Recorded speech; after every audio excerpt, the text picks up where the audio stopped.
quest to go after fake news. Does he value the First Amendment as much as he values the Second Amendment? Absolutely. The president is a incredible advocate of the First Amendment. But with the First Amendment, you have, hold on, I allowed you to finish. With the First Amendment, with those freedoms also come responsibilities. And you have a responsibility to tell the truth, to be accurate.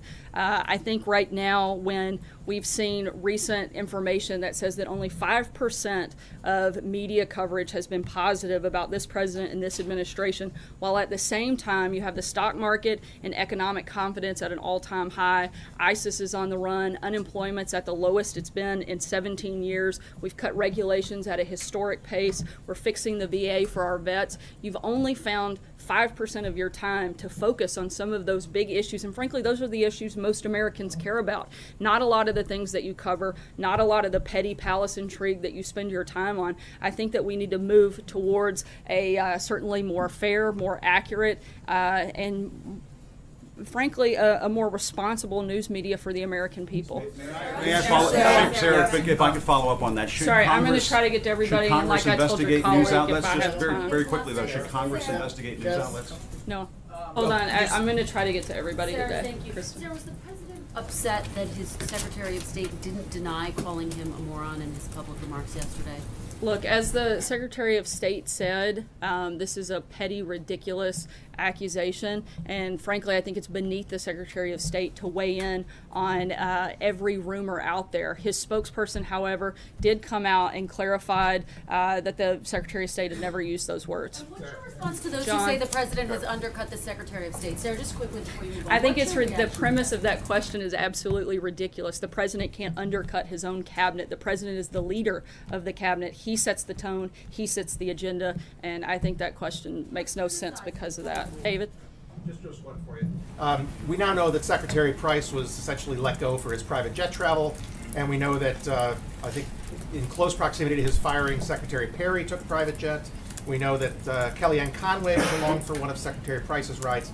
At the same time, the president has now spent, I think, 17 weekends at taxpayer expense for the flights, either at Mar-a-Lago or Bedminster, at the cost of $180,000 an hour for Air Force One, and is going to take the plane to a fundraiser in North Carolina this weekend. So here's the question. Is he not setting the tone that tells his cabinet members that this kind of misuse of taxpayer money, or overuse, if you will, is okay?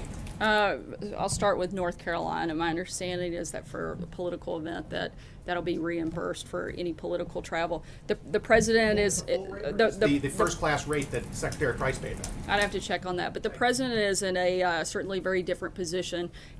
He's not allowed to travel in a different way other than in a secure airplane as Air Force Every One. weekend, does he? I mean, he could stay here and work like the former The president did. certainly hasn't been there every weekend, and every weekend that he's traveling, no matter where he is, the president is working. He's hosted foreign leaders on several of those trips, which have led to some great accomplishments. They've led certainly to putting further pressure, unprecedented pressure on North Korea, in large part because of the relationship development that's taken place at some of those weekends that you're attacking for. This is a president that is committed to helping move his agenda forward, and certainly I think that those weekends have been very successful in doing that. Alex? I want to ask about the president's tweet this morning about the Senate Intelligence Committee. Is he frustrated with how long the investigation into alleged Russian election interference is taking? I think more importantly than the president being frustrated, I think the American people are frustrated. The Senate Intel Committee told us yesterday that after nearly 9 months of investigated, that's included more than 100 interviews over more than 250 hours, 4,000 pages of transcripts, 100,000 pages of documents, interviewing officials in the intelligence community who wrote the report on Russian election meddling, interviewing relevant Obama administration officials, and talking to every Trump campaign official they've requested. It's literally found zero evidence of collusion between the Trump campaign and Russia. I think that the American people would like them to focus on some other things. I know that we certainly have said this all along, and we're glad that as they continue this process, they're coming to the same conclusion. Trey. Sarah, does President Trump believe the Senate Intelligence Committee should investigate American media organizations? I don't know that that's the case, but I do think that we should call on all media to a higher standard, and certainly I think weighed in very clearly what our position is when Jim asked a question earlier. Intelligence Committee looking into the fake news networks in our country. Look, I think that you have a lot of responsibility, and a lot of times false narratives create a bad environment, certainly aren't helpful to the American people, and you have a responsibility to provide and report fair and accurate details, and when we don't, that's, I think, troubling for all of us.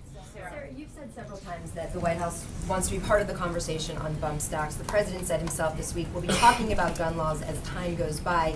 But you also suggested, I think, and just to clear it up, that the time to talk about that is after the investigation has gotten to another stage or wrapped up. I mean, if not now, when is it appropriate to start having this conversation about policy? I haven't said that the investigation has to be fully complete before conversations can take place, but I think we have to be careful that before we go out and try to talk about things that prevented something, we need to know what caused it in the first place, and we're not there yet. We're still in that process.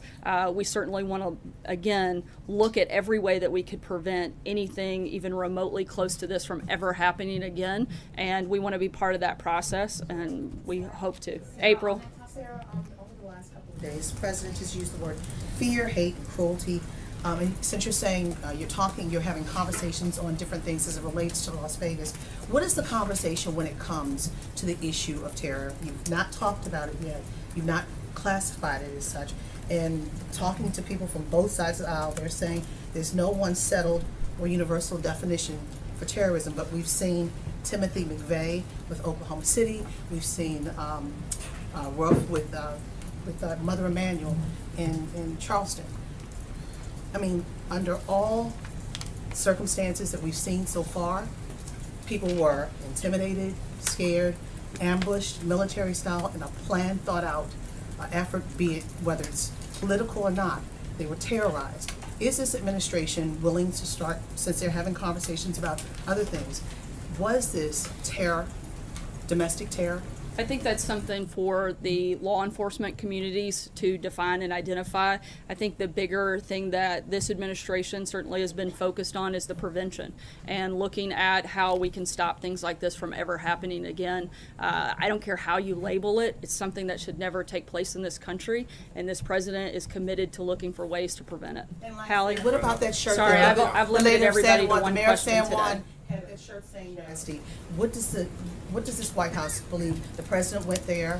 It was very controversial, his appearance Actually, there. it wasn't controversial. Well, some people it was about actually the- widely praised even by a Democrat governor. I think that it is sad that the mayor of San Juan chose to make that a political statement instead of a time of focusing on the relief efforts. The president invited her to be part of that conversation. He specifically asked in the meeting where many were present, including a couple dozen other mayors who were very happy with the recovery efforts, the governor, the congresswoman. He opened the floor up for discussion, and she actually made zero comments. To me, that would have been the time and the place that she should have weighed in and asked for what she needed and laid out what she was asking for San Juan. She didn't. Instead, she chose to wait until the president left and then criticize him on TV, which I think is the wrong thing for her to do for her constituents. And I hope next time she's given the opportunity to help her constituents, she'll take it. Hallie? I have a question for you. You've made very clear that the president is open to the conversation surrounding bump stocks and perhaps other regulations on gun control. Does he want to lead that conversation? Will he get out and use the power of his presidential platform to push for more regulation on, for example, bump stocks, which law enforcement officials have said were used in Vegas? I think right now the position of the president has been to lead on the effort of uniting our country. We've had a country in mourning, and I think we saw what kind of leader this president wants to be by what he did yesterday. He went in, he met with the law enforcement officials, he met with the medical teams, he met with the survivors of that horrific tragedy. Obviously, this president wants to be a leader. I think he's demonstrated that. I think he'll continue to do that in this process.